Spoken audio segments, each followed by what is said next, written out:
When we start to talk about the tonicity of your bodily fluids like urine, blood plasma, cerebrospinal fluid, we're going to use the term osmotic pressure.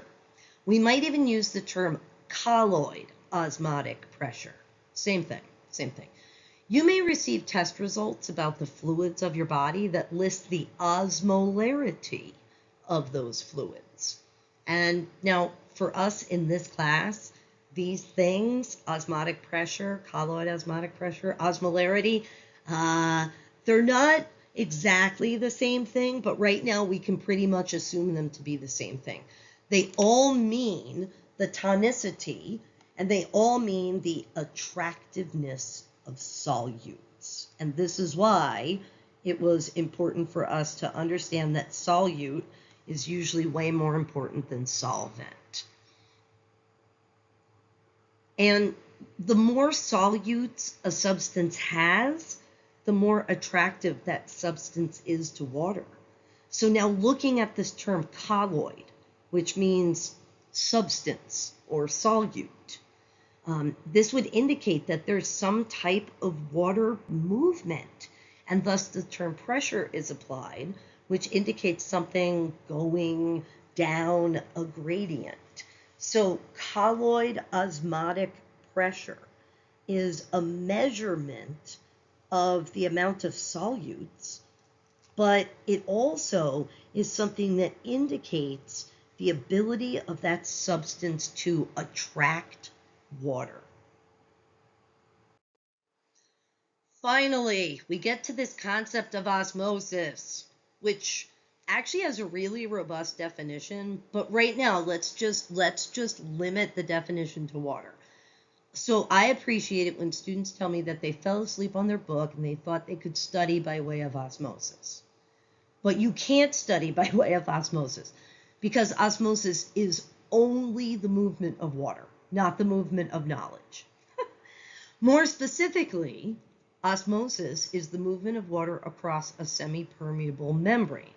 So this means that some cell somewhere has to be involved for you to use the term osmosis.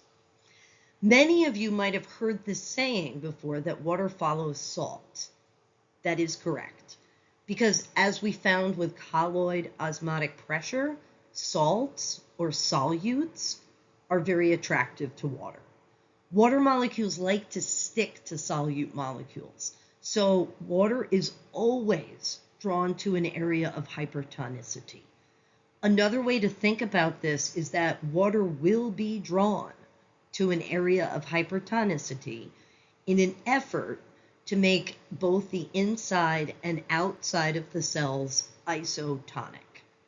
Isotonicity is the target. It's homeostasis, and that's what a cell is looking for. When a cell's insides are isotonic to the fluids on the outside of the cell is freely exchanging with the environment around it. Notice the cell in the center panel of this picture. It's indicating that water movement is both going outside and inside the cell. Students often mistakenly think that when the inside and the outside tonicity are the same, that there's no exchange between the inside and the outside of the cell. That is incorrect. In a state of homeostasis, the cell is freely exchanging with the environment around it. So the arrows in these pictures, all three of them, they indicate to us where the areas of hypertonicity might be, right? Because these arrows indicate water movement. With the cell here on the left, since water is being drawn out of the cell, that means that the outside environment is hypertonic to the inside environment. I could add some little dots to kind of indicate that. With the panel on the very right, the arrows are indicating that the water is moving inside more than it is moving outside of this cell. And so that means that the inside of this cell is hypertonic and the outside of this cell is hypotonic. Again, I could draw little solute molecules to indicate this. So when presented with pictures like this, it's always worthwhile to designate where the area of hypertonicity is. And it's also worthwhile for you to draw the arrows so that as you're answering a question, you don't get confused. Okay, so one last thing. Sometimes there are students that look at this slide and they're like, Amy, you're saying the wrong thing. And I want to acknowledge that. So if you're looking at this and you're like, I think Amy did this slide backwards. I did not. From years of teaching, I know that there's a common misconception with the movement of water in osmosis.